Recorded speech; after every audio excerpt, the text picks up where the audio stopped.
Hello student, मैं Suryabhan sir, chemistry classes, modern science classes and M point Siwan. चलिए आइए, पिछले क्लास में हम लोग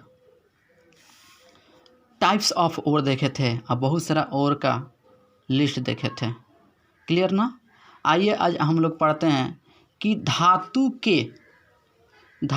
के निष्कर्षण में उपयोग होने वाला चरण। जैसे मान लीजिए हमारे पास अयस्क है, हमारे पास क्या है? अयस्क है। अब उस अयस्क से हम धातु निकालने के सिद्धांत को पढ़ेंगे, माने धातु के निष्कर्षण के सिद्धांत को पढ़ेंगे। और उस सिद्धांत से हमको इस सिद्धांत का अप्लाई करके धातु निकालना है, तो हम कह सकते हैं कि step involve in the extraction of metals. ठीक है ना? तो हमको धातु को प्राप्त करना है, तो अयस्कों से धातु के निष्कर्षण तथा पृथक्करण में निम्न प्रमुख पद सम्मिलित होते हैं, जिनमें से पहला है अयस्क का चूर्णन, माने पाउडरिंग ऑफ ओर्स। बी स्टेप है, नेक्स्ट है अयस्क का सांद्रण, कंसंट्रेशन ऑफ ओर, माने ओर का कंसंट्रेशन बहुत सारा विधि द्वारा करते हैं। भौतिक विधि, रासायनिक विधि और भौतिक विधि भी विभिन्न प्रकार के होते हैं। वैसे ही सी है अयस्क से अशुद्ध धातु का पृथक्करण, separation of impure metals from ore, माने जो अयस्क से इम्प्योर धातु प्राप्त होगा उसको क्या करेंगे? प्यूरिफाई करेंगे। क्लियर ना? तो पहला इसमें से हम लोग पढ़ने जा रहे हैं अयस्क का चूर्णन। दैट मीन्स इसको बोल सकते हैं हम लोग तोड़ना एवं पीसना। तो क्या किया जाता है ना, पहले अयस्क को हम ले लेते हैं, अयस्क को क्रशर के द्वारा उसको तोड़ के महीन पाउडर बना लेते हैं। ठीक है ना? तो इसमें लिख दिया गया है कि पहले अयस्क को क्रशर द्वारा तोड़ा जाता है एवं पीस कर महीन चूर्ण में परिवर्तित कर लिया जाता है। तो ये होता है बाबू अयस्क का चूर्णन। क्लियर ना? तो ऐसे में सब में ही किया जाता है, जो ए वाला है इस सब में किया जाता है। स्पष्ट ना? नेक्स्ट भी है अयस्क का सांद्रण। तो अयस्क का सांद्रण क्या होता है, क्या करेंगे इसमें? तो देखिए, जो अयस्क में अवांछित या अनुपयोगी अशुद्धियाँ को अयस्क से हटाने को क्या कहते हैं? अयस्क का सांद्रण कहते हैं, या ड्रेसिंग सांद्रण या अयस्क का बेनिफिकेशन कहा जाता है। तो अयस्क का सांद्रण क्या है? तो कहिएगा अवांछित अनुपयोगी अशुद्धियों को अयस्क से हटाने की प्रक्रिया को, चाहे हटाने को ड्रेसिंग, चाहे सांद्रण या अयस्क का बेनिफिकेशन कहा जाता है। क्लियर? उसके बाद देखिए, अयस्क के सांद्रण के निम्न पद हैं। जो अयस्क है ना, उसके सांद्रण के विभिन्न पद होते हैं। जैसे मान लीजिए पहला भौतिक विधि में आते हैं। तो भौतिक विधि में 3 गो प्रोसेस होता है, विधि होता है। गुरुत्वीय पृथक्करण विधि, अच्छा इसी को लेविगेशन कहते हैं। दूसरा होता है चुंबकीय पृथक्करण विधि। तीसरा झाग पलायन विधि, बहुत महत्वपूर्ण है, ये जेईई में मेडिकल में खूब पूछता है। क्लियर ना?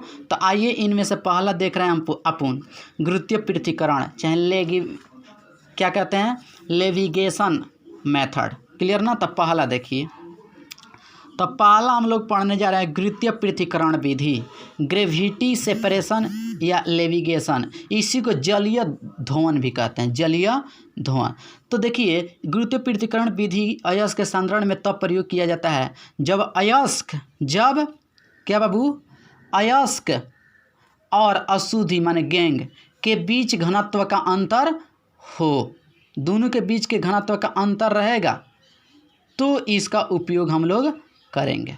ठीक है ना? प्रायः इसका उपयोग कार्बोनेट और एंड ऑक्साइड और के लिए किया जाता है। माने जो अशुद्धि, अयस्क में अशुद्धि है और जो मेटल है, दोनों के बीच में ना क्या होना चाहिए? घनत्व का डिफरेंट होना चाहिए, तब गुरुत्वीय पृथक्करण विधि का उपयोग किया जाता है सांद्रण के दौरान। स्पष्ट ना?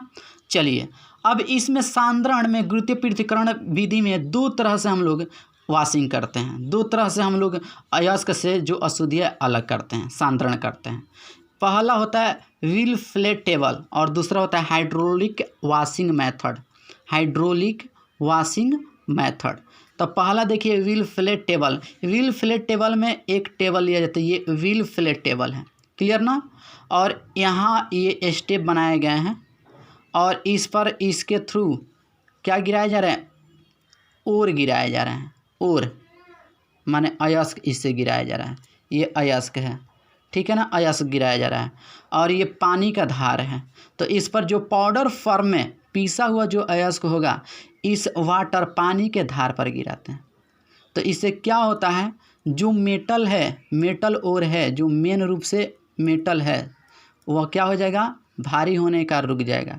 और जो पाउडर फॉर्म में मिट्टी है, सिलिका है, ये पानी के थ्रू क्या हो जाता है, इधर से बाहर निकल जाता है, इम्प्योरिटीज बाहर निकल के यहाँ पर आ जाता है, ये इम्प्योरिटीज है, ठीक है ना। और ये जो फंस जाता है यहाँ पर स्टेप पर, ये स्टेप फंस गया तो ये मेटालिक ओर है, माने उसमें से अशुद्धियाँ क्या हो गई, लगभग निकल गई। जैसे मान लीजिए हम चावल धोते हैं ना, बनाने के लिए चावल धोते हैं, तो चावल को धोते हैं तो पानी भरपूर मात्रा में लेते हैं, तो क्या होता है, ऊपर अशुद्धियाँ क्या हो जाती है, छन जाती है, ऊपर आ जाती है, स्पष्ट ना। और नीचे क्या बैठ जाता है हमारा चावल और, क्लियर ना। नेक्स्ट होता है हाइड्रोलिक वॉशिंग मेथड।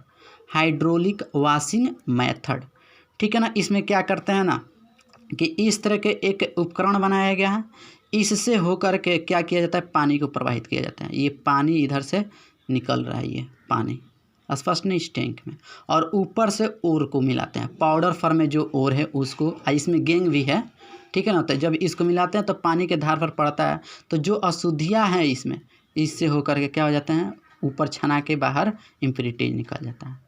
और ग्रेविटी के कारण जो भारी धातु हैं और हैं, ये आके यहाँ पर, हाँ यहाँ पर आके क्या हो गया, बैठ गया। तो ये कंसंट्रेटेड मेटालिक ओर है, ठीक है ना, कंसंट्रेटेड मेटालिक ओर यानी कि सांद्रित धात्विक अयस्क मिल गया हमको, क्लियर ना। तो ये था द्वितीय पृथक्करण विधि। इसके अगले क्लास में नेक्स्ट हम लोग प्रोसेस देखेंगे। Thank you.